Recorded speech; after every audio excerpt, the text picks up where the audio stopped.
အားလုံးပဲ Happy New Year ပါ 2max ကနေပြီးတော့ပြန်လည်ကြိုဆိုလိုက်ပါတယ်ဒီနှစ်အတွက်ပထမအဦးဆုံးဗီဒီယိုဖြစ်ပါတယ်အဲ့တော့ 2max ဗီဒီယိုတွေမတင်တာတော်တော်လေးကြာသွားပြီဆိုတော့ဒါကလည်းApple products နဲ့ပတ်သက်ပြီးတော့အလှမ်းဝင်းနေလို့မဟုတ်ပါဘူး 2max ရဲ့ Facebook page မှာအမြဲတမ်းတင်ပေးနေပါတယ်ဗီဒီယိုပိုင်းနဲ့ပတ်သက်ပြီးမတင်ပေးတာဘူးဆိုတာက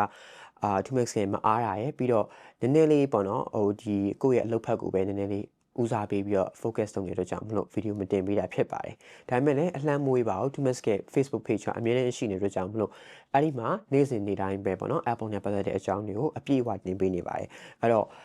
့ဒီ YouTube ကိုမကြည့်နိုင်ဘူးဆိုလို့ရှိရင်လည်း 2max ရဲ့ Facebook page မှာဒီသတင်းတွေအကုန်လုံးကို articles တွေကိုဒါနေ့စဉ်နေ့တိုင်း post တွေကိုဖတ်လို့ရပါတယ်။ဒါကတော့ဗီဒီယိုတင်ပေးတာကတော့ Apple ရဲ့ March event ရှိလို့ဖြစ်ပါတယ်။ event လို့ပြောရမှာချက် Apple ရဲ့ experience အသစ်ပေါ့နော်အဲ့တော့ March လ4ရက်နေ့မှာဆိုလို့ရှိရင် Apple ကဒါ London ရဲ့ New York ရဲ့ Shanghai ရဲ့မှာဒီမနက်9နာရီပေါ့နော်ဒီ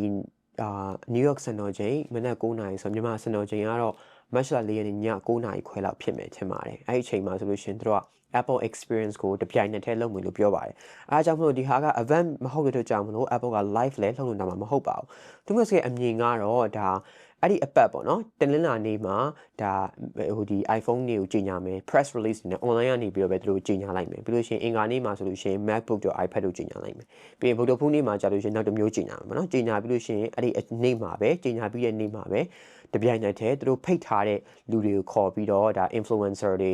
tech creators တွေကိုခေါ်ပြီးတော့ဒီ products တွေကိုကိုယ်တိုင်ကင်ခွင့်ပေးမယ်စမ်းကြည့်သုံးကြည့်ခွင့်ပေးမယ်ဆိုလို့ရှိရင်ဒါတခါရကြော်ညာပြီးသားဖြစ်သွားမှာပါအဲ့တော့သူတို့ event ကြီးတည်တိုင်လုပ်နေစရာမလိုဘဲနဲ့သူတို့ products တွေကို online ကနေပဲ launch လုပ်သွားလို့ရတယ်ပေါ့နော်အဲ့ဒီ March experience Apple experience မှာဘာတွေပါလာနိုင်လဲဆိုလို့ရှိရင်တော့ပထမအဦးဆုံးတစ်ပြေးနေတာတော့ iPhone 17e ဖြစ်ပါတယ်အဲ့တော့ဒီနှစ်ကလည်း March လနာမှာ Apple က iPhone 16e ထွက်သွားတယ်ဆိုတော့ 17e ကဘာတွေထူးခြားမှာလဲပေါ့နော်ရှင်းပြောလို့ရှိရင်တော့ iPhone 17e ကဒါသူတို့ Apple ပြောတဲ့ပုံစံအတိုင်းပဲဆိုလို့ရှင်တော့သူကအရင်နှစ်ကဖုန်းတွေအကုန်လုံးရဲ့ recycle လုပ်ထားတဲ့ပစ္စည်းတွေကိုပြန်ပြီးတော့သုံးပြီးတော့ budget save လုပ်ထားတာဖြစ်ပါတယ် budget save လုပ်ထားရဆိုပေမဲ့လည်း999ကတော့တိတ်ပြီးတော့ budget save တယ်လို့ 2max ကမမြင်ပါဘူး499လောက်ဆိုလို့ရှင်တော့ဒါ budget phone လို့ပြောလို့ရမယ်999ကျတော့600ဖြစ်နေပြီဆိုတော့ဒါ mid tier နားလောက်တောင်ပါပါတယ်အဲ့တော့ဒီနေ့ iPhone 17e မှာထူးခြားမှာတော့ဒါ chip အသစ်ပေါ့နော်ပြီးလို့ရှိရင် C1X ကိုသုံးထားမှာဖြစ်ပါတယ်အရင်နှစ်က iPhone 16e တုန်းကပထမအဦးဆုံး Apple ရဲ့ C1 modem ကိုထည့်ထားပါတယ်ဒါကတော့ဒါ cellular အတွက်တီးသန့်လုပ်ထားတဲ့ C1 modem ဖြစ်ပါတယ်အခုဒီနှစ်ကတော့ C1X ဆိုပြီးတော့ဒါပို့ပြီးတော့ကောင်းနေပေါ့နော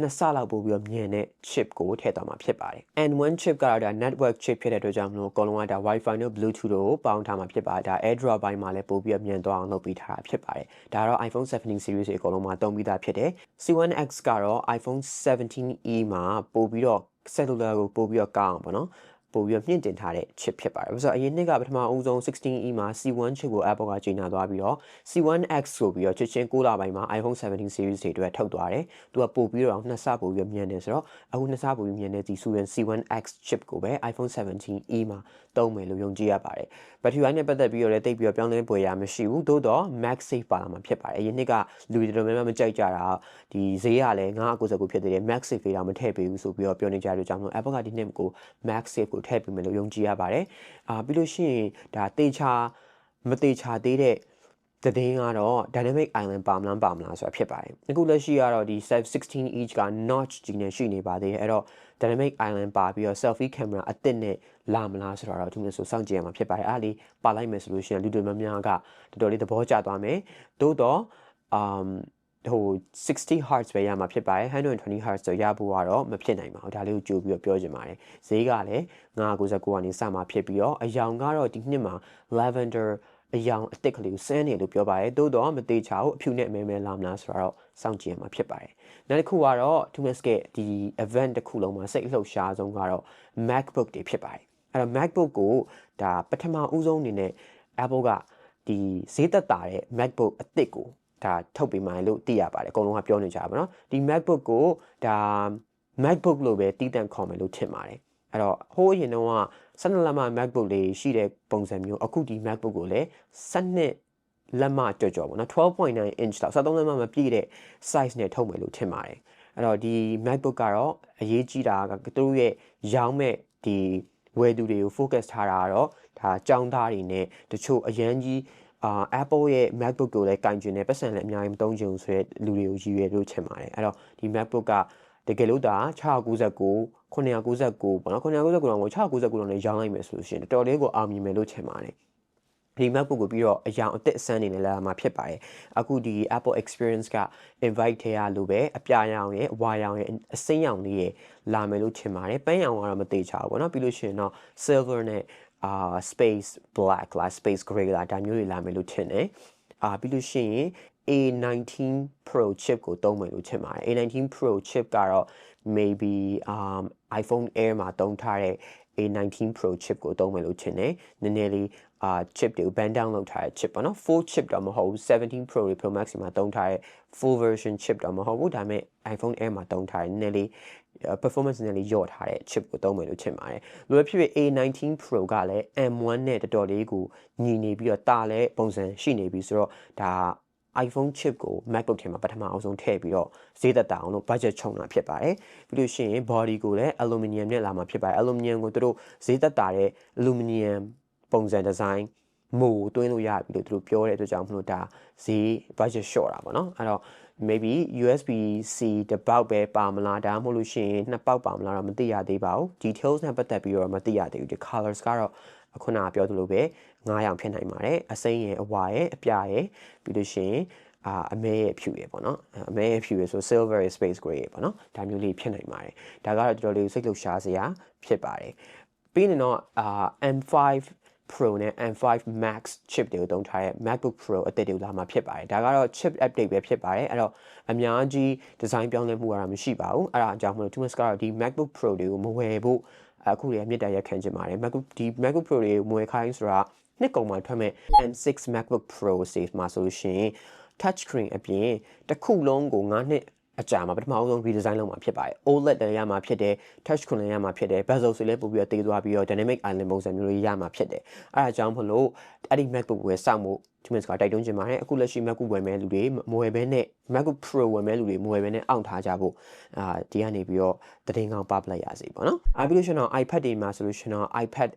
Air M4 ထွက်ဖို့ရှိပါတယ်ဒါကတော့ design ပြောင်းမှာမဟုတ်ဘူး chip upgrade ပဲပြီးတော့ဟို screen ကလည်း60 Hz ပဲရှိမှာဖြစ်ပါတယ်120 Hz လာဖို့တော့မရှိသေးပါဘူး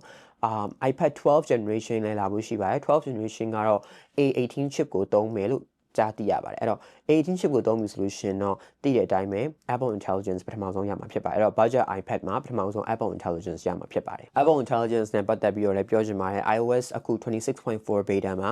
Apple Intelligence တို့ပထမဆုံးကလာမယ်လို့ပြောထားပေမဲ့မလာသေးဘူးအဲ့တော့ 26.5 မှာပထမဦးဆုံးလာမယ်လို့ Thomas ကတော့ထင်ပါတယ်အဲ့ဒါကတော့April လကုန်လောက်မှာဖြစ်မယ်လို့ထင်တယ်အဲ့ဒါ beta ပေါ့နော် beta ဆိုလို့ရှိရင်တော့ဒီမှာဆို Apple ကပြောထားတဲ့ဒီ Gemini နဲ့ပေါင်းထားတဲ့တကယ်ကိုအသုံးဝင်မဲ့ Siri ကိုလာမယ်လို့ထင်ပါတယ်အဲ့ဒါဆိုလို့ရှိရင်တော်တော်လေးကိုမိုက်သွားမှာပါအခုလက်ရှိကတော့ဒါဒီ 26.4 မှာအရင်အများကြီး Apple Intelligence နဲ့ပတ်သက်ပြီးတော့မထည့်သွားဘူးဒီ music generator လောက်လေးပဲထည့်ပြီးသွားတယ်ပေါ့နော်ဒါလည်းဆက်ပြီးတော့စောင့်ကြည့်ရမယ် Apple ပြောထားတဲ့သူတို့ရဲ့စကတိကိုတည်နိုင်မလားဆိုတာတော့ဆက်ပြီးစောင့်ကြည့်ရမယ်ဆိုတော့တော်တော်လေးလေး AI ဘိုင်းမှာတော်တော်လေးကိုဆူဆူရွာ Apple ကဖြစ်နေတာသူတို့လည်းသိတယ်လူတိုင်းလည်းသိတယ်အဲဒါကြောင့်မလို့အခုဆိုလို့ရှိရင်လည်း Google နဲ့ပေါင်းရတယ်အဲ့ဒါဟောမှအဆင်မပြေဘူးဆိုလို့ရှိရင်တော့ဒါကိုလက်လျှော့လိုက်တင်ပါပြီလို့ဒီမှာကတော့မြင်ပါတယ်ဆိုတော့သူတို့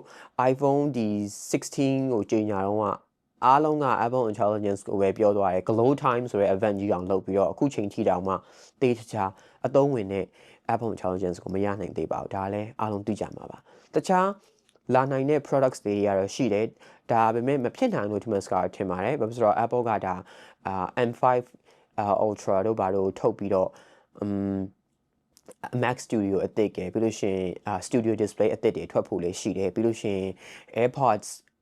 တွေကို camera တွေနဲ့လာမယ့် AirPods တွေလည်းရှိတယ် Home Hub တွေလည်းရှိတယ်ဒါတွေကတော့နှစ်ကုန်ပိုင်းလောက်မှဖြစ်မယ်လို့ထင်ပါတယ်ဒါကတော့အခုဒီ event ဒီ experience မှာပါမယ့် products တွေကိုပြပြပေးသွားတာဖြစ်ပါတယ် iPhone ရဲ့ iPhone 17e ရဲ့ပြီးလို့ရှိရင် budget MacBook ရဲ့ပြီးလို့ရှိရင် M5 MacBook Pros တွေရဲ့ပြီးလို့ရှိရင် iPad Air M4 ရဲ့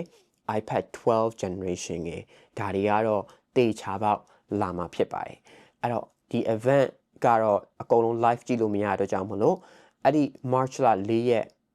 အပတ်ပေါ့နော် တနင်္လာအင်္ဂါဘုတ်တစ်ခုကိုစောင့်ကြည့်ကြပါလို့ Tumas ကတော့တိုက်တွန်းချင်ပါတယ်အဲ့ဒါဆိုလို့ရှင်တော့နေ့စဉ်နေ့တိုင်းပေါ့နော် Tumas ကလည်း Tumas ရဲ့ page မှာတင်ပေးတော့မှာဖြစ်တယ်လို့အဲ့ဒါကြာလို့ရှင်လည်းအဲ့ဒီ products နဲ့ပတ်သက်ပြီးတော့ recommend ပေးတာတို့ video